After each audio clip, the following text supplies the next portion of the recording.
quiero hablaros de un libro. Una de vosotras, Stewie, me comentó una vez, la línea rosa, me escribiste, yo me acuerdo, Stewie, me acuerdo muy bien, pero pues no supe en ese momento reaccionar. Puede que estoy a veces muy ocupada y no sé, de repente me llegan las cosas cuando me llegan. Quería encontré algo sobre un vídeo que acabo de hacer, de que si es tan peligroso y difícil, ¿por qué demonios un travesti o una persona trans asume esa identidad transgénero y renuncia a su masculinidad si no lo siente así, ¿no? Entonces, esta es la historia. En el 2009, el escritor y periodista Mark Heviser, que era nacido en Johannesburgo, Sudáfrica, 1964 nace, se casa con su actual marido en el 2009, en el quinto país que aprueba la ley para los matrimonios igualitarios. No demasiado lejos, en Malawi, la prensa recogía con escándalo la historia de Timoje Chimbalanga difícil, Onti y Benson, una mujer trans y su pareja masculina, que celebraban públicamente en Malawi una boda simbólica. El resultado de estas uniones fue bastante diferente.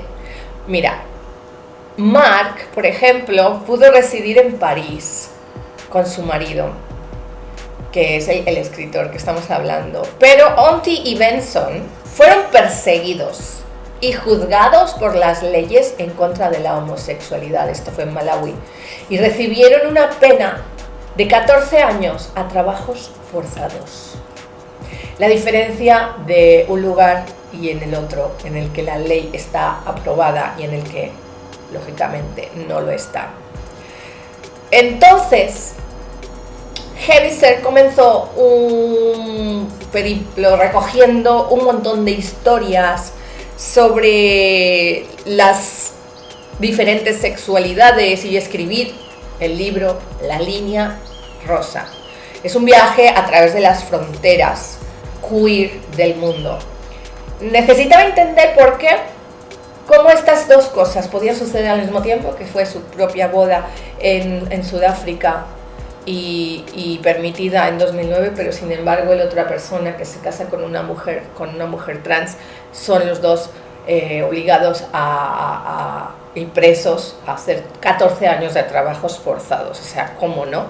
Así que estaba tan sorprendido este señor, este periodista, que decidió abordar esto en un libro, y tan sorprendido por la agitada conversación global acerca de la orientación sexual y la identidad de género, tan diferentes de cuando había salido él del closet a los 18 años en los 80, sentía el efecto del cambio en su vida y quería comprender cómo estaba afectando esto a otras personas del globo terráqueo que estaban en diferentes zonas del mundo, ¿no?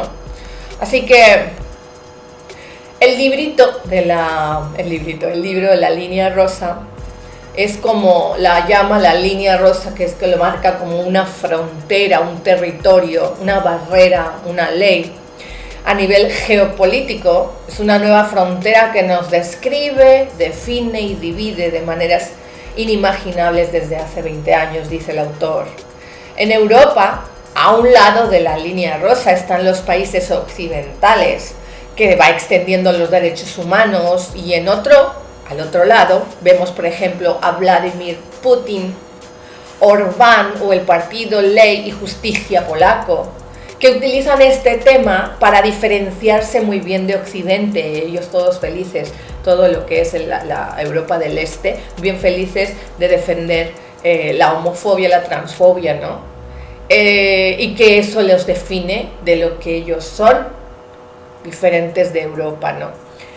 La línea rosa también atraviesa los países con sus debates internos. Por ejemplo, en Colombia, el uribismo fomentó el pánico moral contra Santos, el referendo de paz de 2016.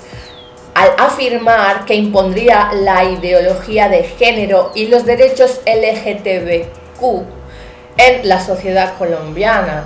Tuvieron éxito por una escasa mayoría, pero tuvieron éxito. Y como concepto, la línea rosa también está entre las personas que son aceptadas o las que son rechazadas.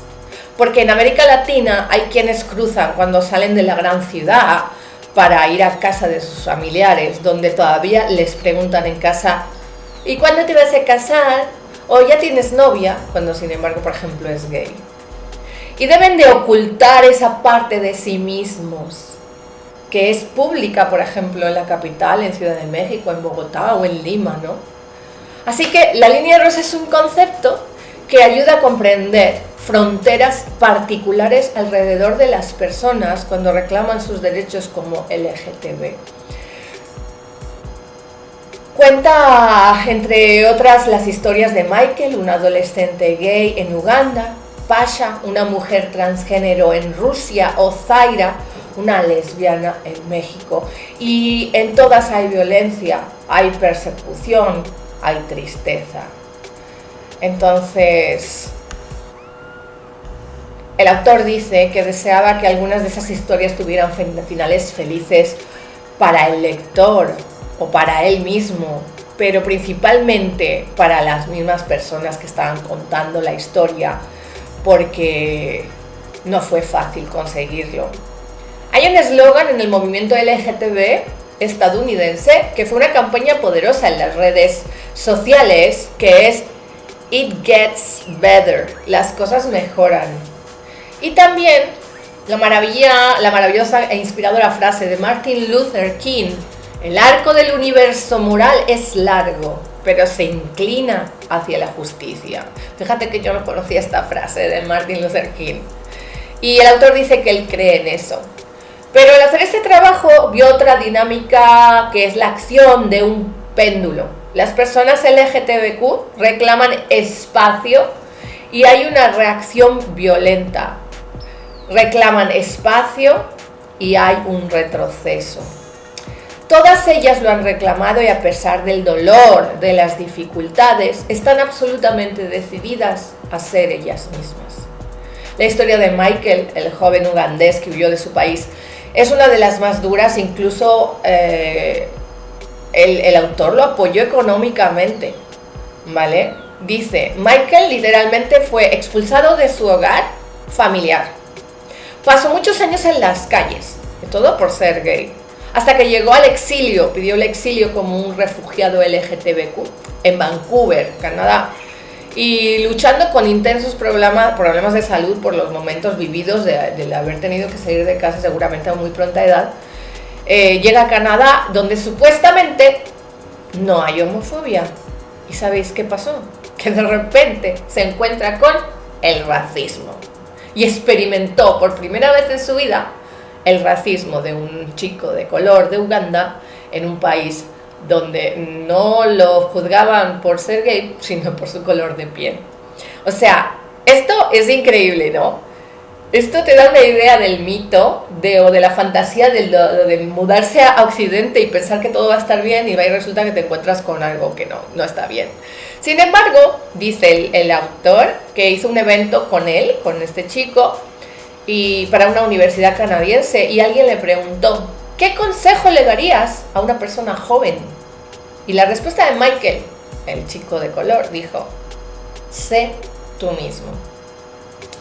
Eso es extraordinario en estas personas, porque sin importar cuán difíciles sean sus vidas, gracias a pequeñas islas de apoyo a su alrededor, consiguen subsistir y salir, y lo que yo le llamo la resiliencia, acabar siendo mucho más fuertes.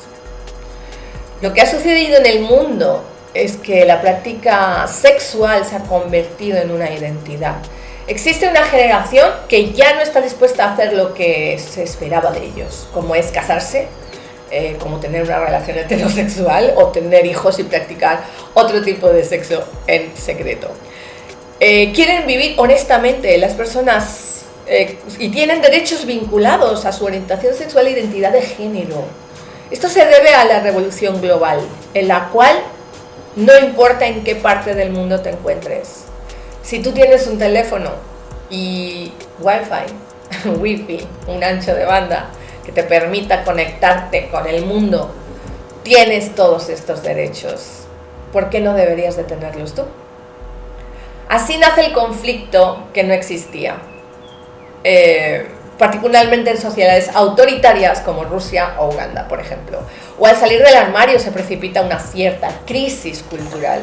Por ejemplo, la ley que condenó a Onti, la persona que fue juzgada por 14 años en Malawi, que se casó con una persona transexual y lo juzgaron 14 años a trabajos forzados, nunca se había utilizado para adultos que consienten, a pesar de que existiera desde la época colonial o la comunidad Jigen, de hombres biológicos que viven como mujeres en Senegal. Ya no existe, porque corrían peligro por el otro punto de sociedad que no los admitía, ¿no? Al mismo tiempo que las personas LGTBQ salían del armario, la homofobia política inventaba en los Estados Unidos por la derecha religiosa y también se extendía globalmente. Los islamistas, wahabíes en Senegal, o los activistas católicos evangélicos de derecha en Brasil, Colombia o México, buscan formas de movilizar a una sociedad cada vez más secularizada y fomentar el pánico moral. Quiero decir, a medida que más visibilidad se da, más ayuda se da, por otro lado salen pequeños grupos en contra, ¿no? Entonces, le pregunta al entrevistador, ¿cuál es el origen del concepto de ideología de género? Y el autor dice, fue inventado en la década de 1980 como una forma de contrarrestar al feminismo que surgió debido a eventos globales como la Conferencia Internacional sobre Mujeres de Beijing en 1987. Ideólogos católicos en Europa comenzaron a hablar de la ideología de género como algo amenazante, ya que desafiaba el determinismo biológico de la Iglesia. Quiere decir, si ya no eres mujer biológica no vas a poder engendrar hijos y tenemos un problema, ¿no? Y no puedes cambiarlo. Y los hombres deben de ser de cierta manera y las mujeres deben ser de cierta manera. Y estos son los papeles que tienes, la mujer para procrear y el hombre para proveer. Punto pelota. O sea, así es como ellos lo veían. En años más recientes, la ideología de género ha sido utilizada por el nuevo mal, el nuevo hombre del saco, por la derecha religiosa, cristiana, católica, evangélica o rusa ortodoxa. ¿Cómo se utiliza? Pues se centra en dos áreas. Primero, el plan de estudios de las escuelas. Por ejemplo, en Brasil hay un movimiento llamado Escolas en Partido, una de las fuerzas que apoyan al Bolsonaro. Fue una especie de montaje contra Lula y Dilma Rousseff para movilizar a la derecha contra ellos y contra la educación sexual que mencione la homosexualidad. Segundo, se moviliza contra la identidad transgénero. El Papa Francisco lo ha dicho, Dios hizo niños y niñas. ¿Quiénes somos para cambiar el diseño de Dios? Enseñar esto en una forma de colonización biológica. El movimiento autogénero afirma que se trata de una nueva ideología como comunismo, pero peor. Lo vemos en las nuevas leyes de Estados Unidos, como No digas gay, que prohíbe mencionar la homosexualidad en la escuela. Como comunidad LGTBQ nos hemos convertido en víctimas de nuestro propio éxito y la derecha religiosa en los últimos 50 años ha buscado un chivo expiatorio contra el que encender un pánico moral, sobre todo en las sociedades donde estos grandes libros, Biblias, el Corán, la Torá. Bueno, el pánico moral se dirigía directamente contra alguien como yo, como el mismo autor, Mark Evershed. Es un pedófilo, por ejemplo. Tienes que mantenerlo alejado de tus hijos, que no tienen nada que ver una cosa con la otra, ya lo sabemos bien, ¿verdad? ¿Qué quiere decir todo esto? No quiero daros tanto el rollo. Lo que quiere decir es que cuanto más ruido se forme, quizás aparezcan pequeños grupos tratando de que retroceda ese ruido que se está haciendo o esa tolerancia que se está haciendo. Pero acordaros que todos esos grupos son pequeños grupos radicales que no deberían de tener ninguna importancia porque siempre va a haber una oposición. Acordaros las cazas de brujas en su día. Así que, querida fémina, sé tú misma, no dejes de luchar. Ponte, imagínate cómo muchas otras personas arriesgaron hasta sus vidas para ser quienes quisieron ser. Al final creo que hay un gran premio detrás de toda la lucha, ¿no? Así que simplemente puedo decirte que seas tú misma y que si tienes ganas leas este librito de La Línea Rosa para entender cómo hay personas que precedieron antes de ti, hicieron de sus vidas muy difíciles, humillantes, crueles y dolorosas para llegar al fin a la felicidad. Creo que era eso lo que quería expresarte. Querida fémina, suscríbete si no lo hiciste. Aquí está mi canal, mi Instagram para que me sigas y puedas ver los directitos que hago a veces. Te mando muchísimos besos. ¡Mua!